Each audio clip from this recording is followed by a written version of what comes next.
Hello, everybody, and welcome back to the Avenu Fitness and Lifestyle podcast. My name is Keith Van Ness, and I'm here with the owner of Avenu, Brent Gallagher.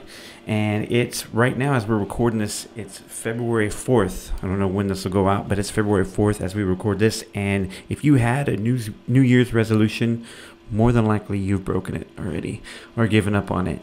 So what I want to talk to Brent about today is what's going on? What's going to be different about 2020? These people and their broken resolutions. I have one every year, or every other year, I think, is when I actually set one because I never stick to it. Right. What's going on? How come I can't? It's the collective. It's the collective feel good at the moment of you're starting something new, especially if we just kind of finished up in 2019, moving into 2020. It's like the start of this new decade.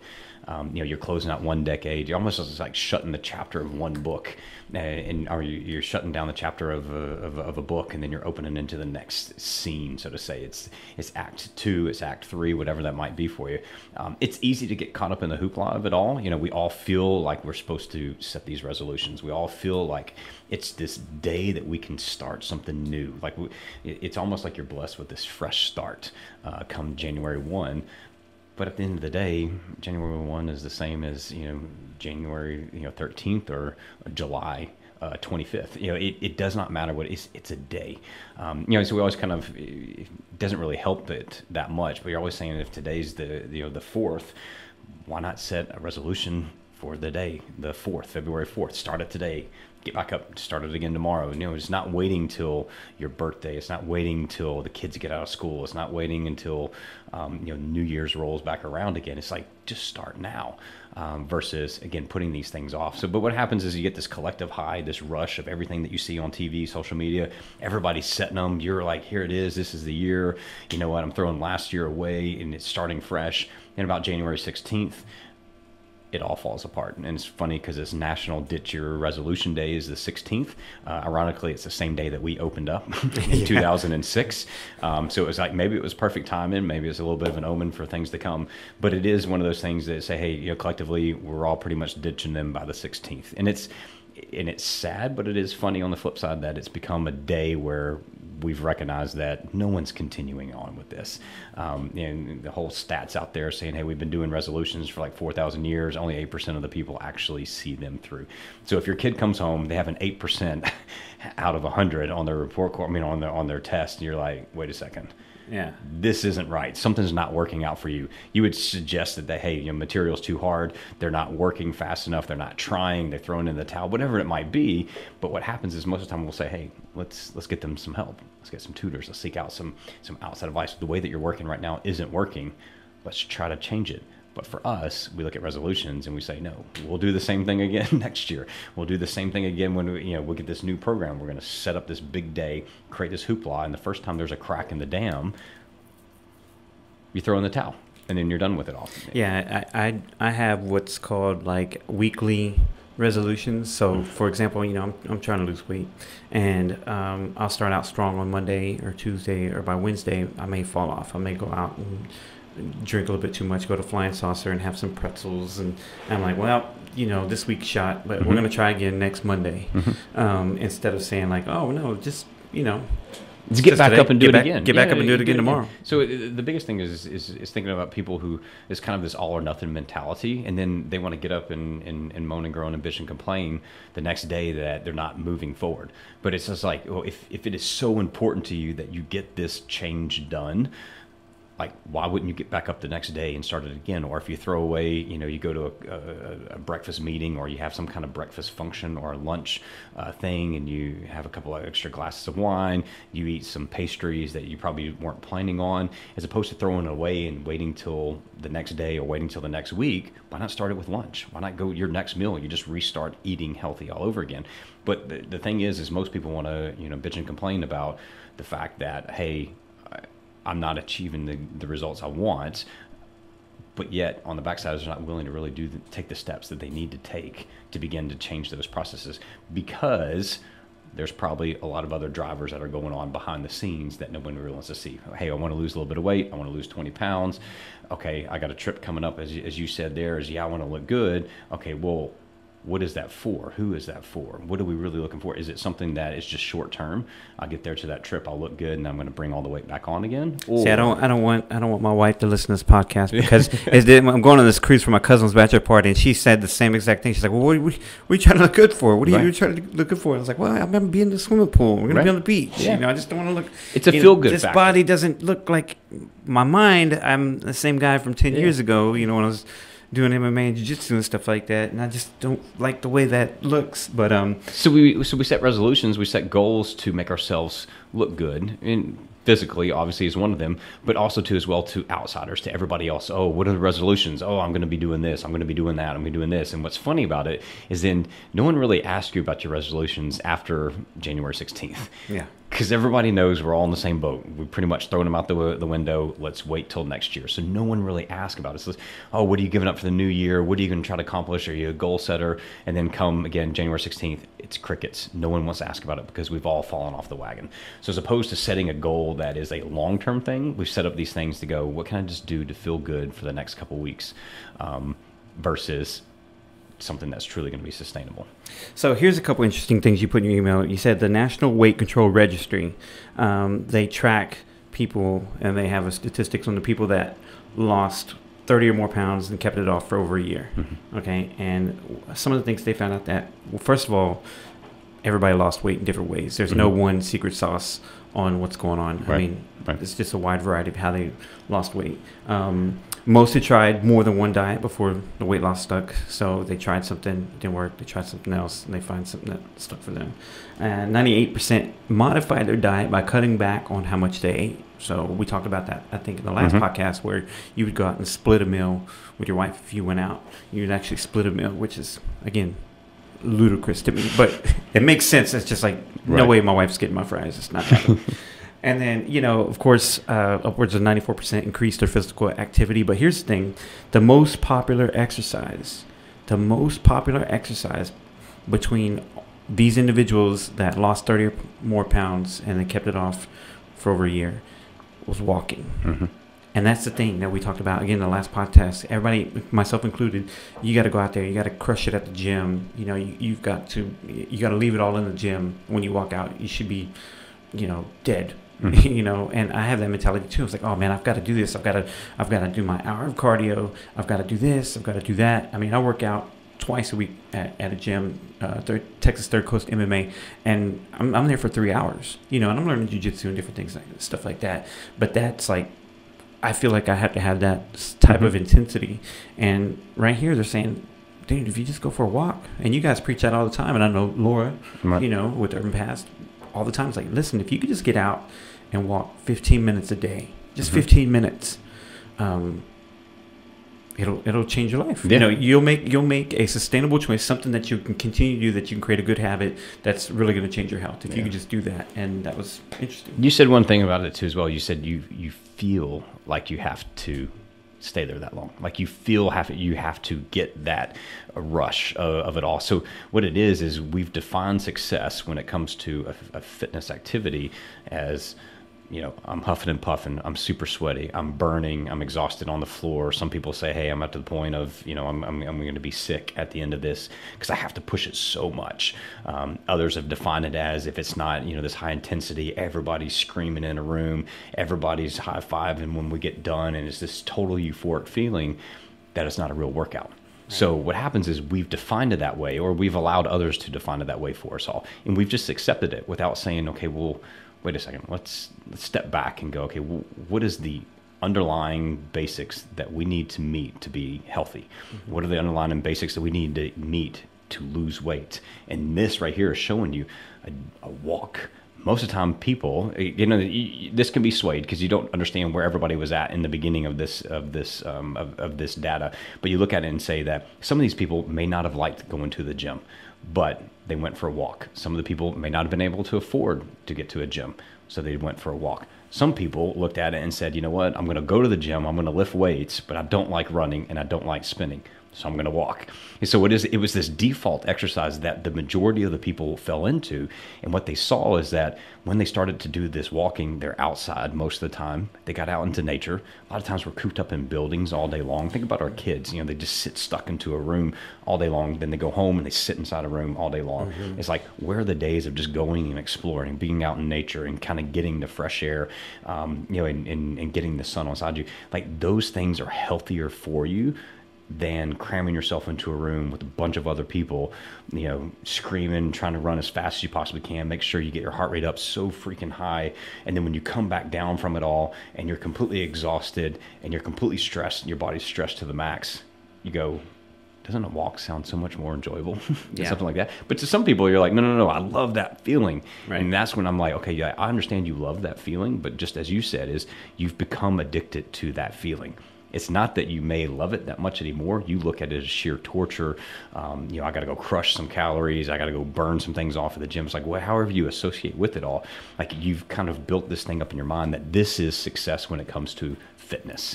Well, the thing is we talk a lot about sustainability, and case in my point, I love it. They're awesome there. I love training. I'm very glad that I'm back training. I'm glad that we moved so close to such a great gym to where I can train. But guess what? I didn't go last week. Mm-hmm. I didn't go last week. Something came up, and it was easy for me to make an excuse to get out of it, because that's what it is. I made an excuse to get out of it. And here's the thing: instead of, because I'll go from 6 to 9:30. It's like 6:30 to 9:30, and because I couldn't make the 6:30 class, instead of going to the 7:30, it's 3 different classes. I've got jiu-jitsu, then I've got jeet kune do, then I've got boxing. So instead of just saying, oh, I can't make the 6:30 class, let me go make 7:30 and 8:30, or even if I don't make the first two, let me just go make the last class. I didn't. I bailed on the whole thing, and I did it for 2 days because I go twice a week. So I skipped one whole week, and I think that's what a lot of people will do. It's like it's all or nothing, and the same thing with the resolutions. And it's like, oh well, I wasn't going to drink caffeine and I had a cup of coffee, so now it's gone. In the towel. I throw in the towel. We're done. Oh, I was going to lose this, or I was going to stop eating that, but I didn't, so it's done.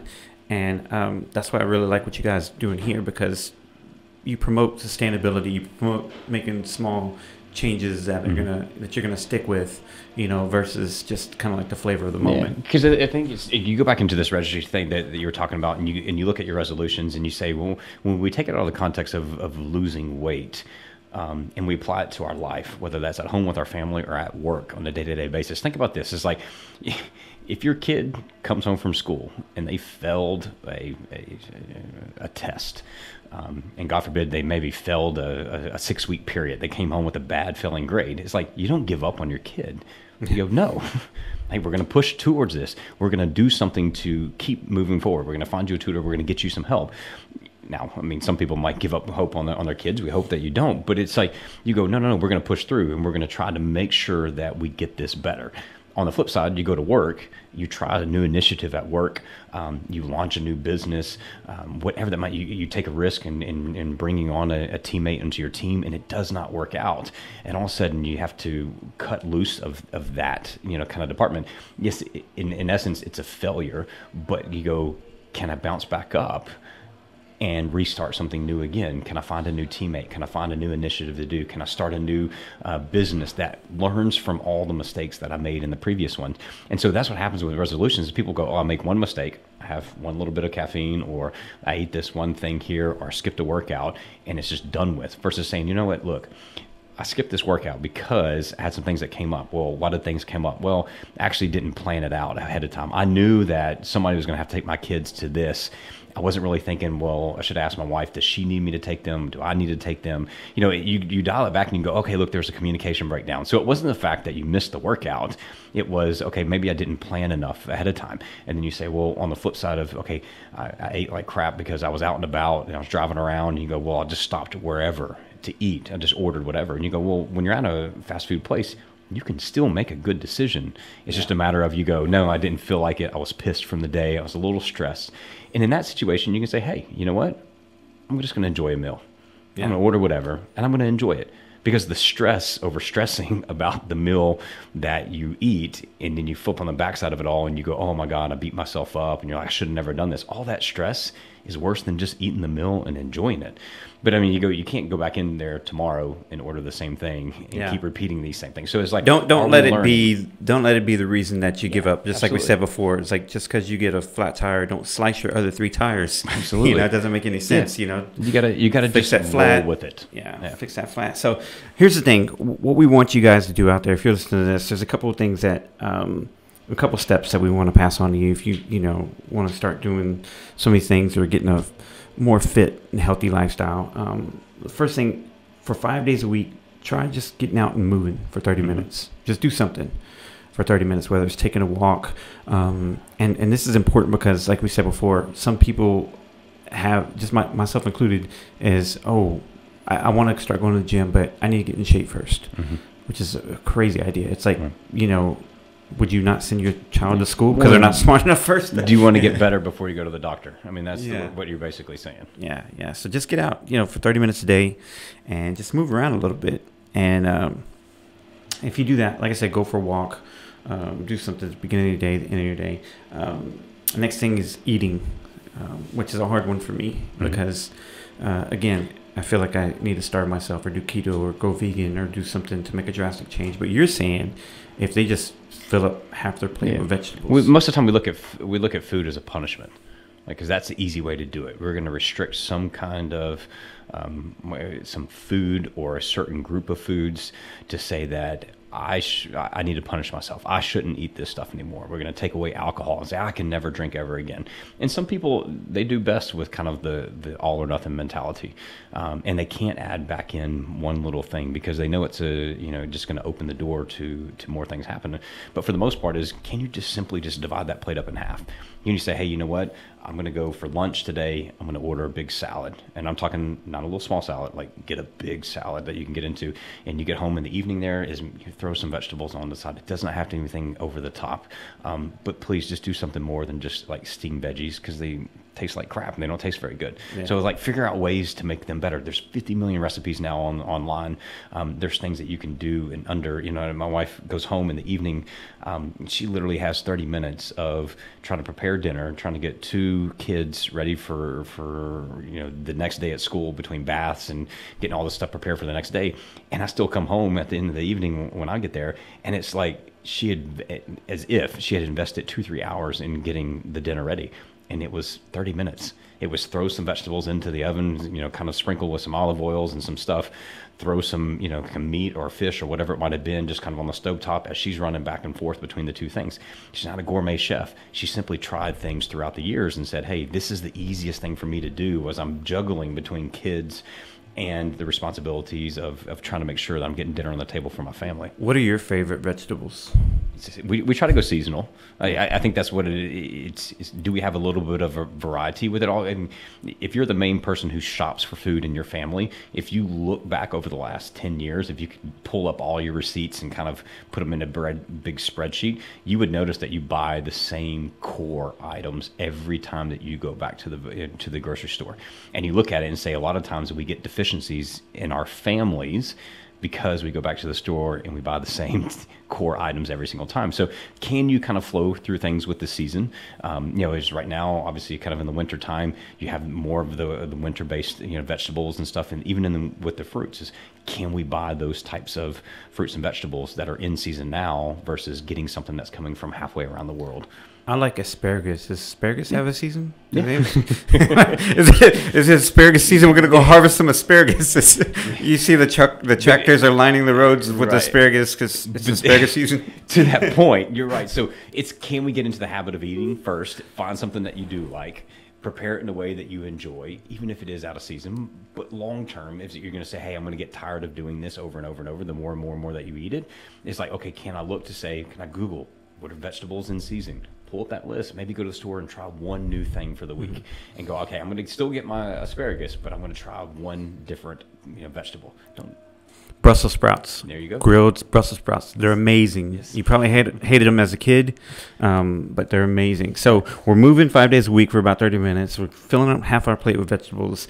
And then we're going to aim for 7 hours of sleep a night. And this is what you say is probably the most important thing. So if someone could start, what you said, suggest them starting with their sleep schedule. Yeah, I think we get really redundant in the same things that we preach over and over again. It's the same like 5 steps. We call it our roadmap, but it's like we're going to keep hitting you with the same thing over and over and over again. And one of the steps in here is this aiming for sleep to get to 7 hours a night. If you might be at 5.5, 6 hours right now, can you just add 10 minutes to it? And I was talking with a gentleman the other day.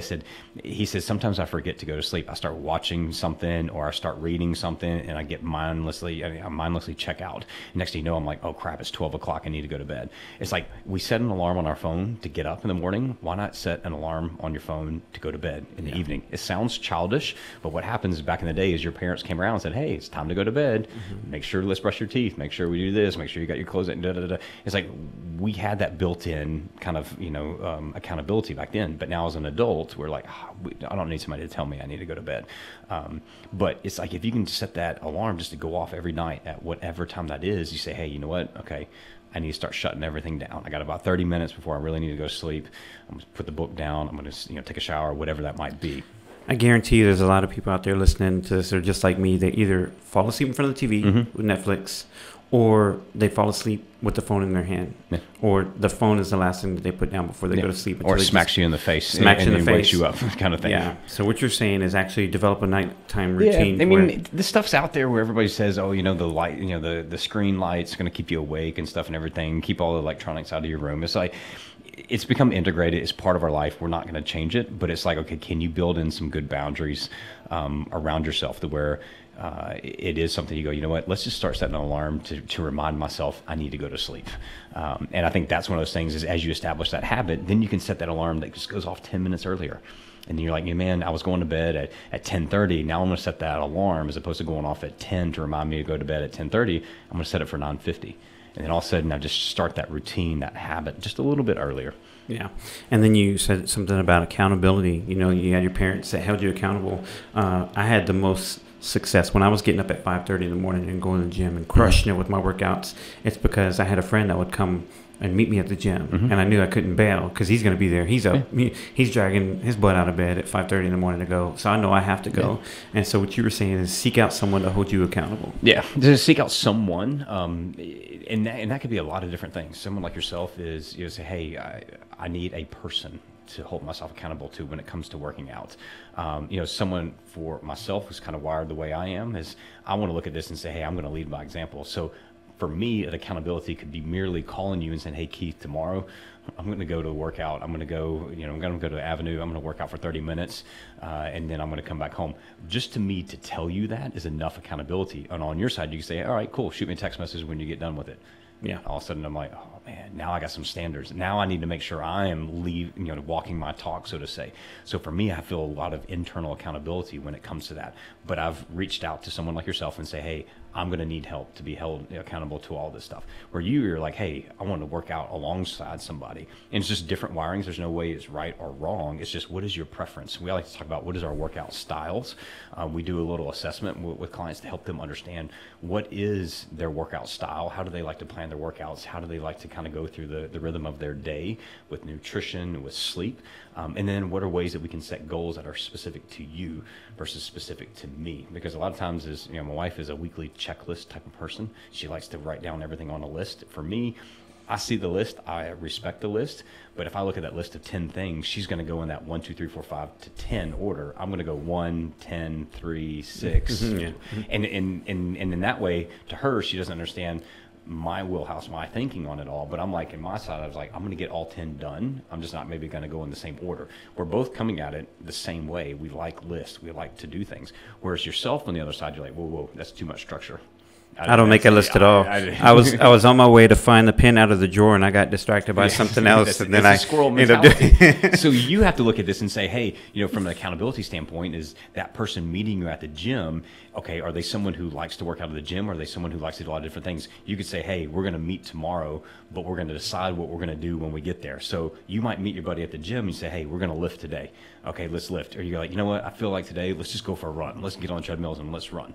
Or, you know what, let's do a combination of both. Like, as long as you two both understanding that this is how we're going to kind of like maneuver through all this stuff, then you get this healthy respect of like, it's to your wiring. To me, that would bug me to death. But I need to know the day before. See, I like the list. See, when it comes to workouts, I do like the list. Okay. The only thing is I overanalyze it as far as why. Like, right. Well, why are we doing this move, and why are we doing this move? And that's part of it. Yeah. It's part of your mastery when you look at things. That's why you will go take these classes for long periods of time, is because you're probably working on very specific skill sets in that. And for me, I look at that and say, that seems a little over redundant again, because in my mindset goes to efficiency.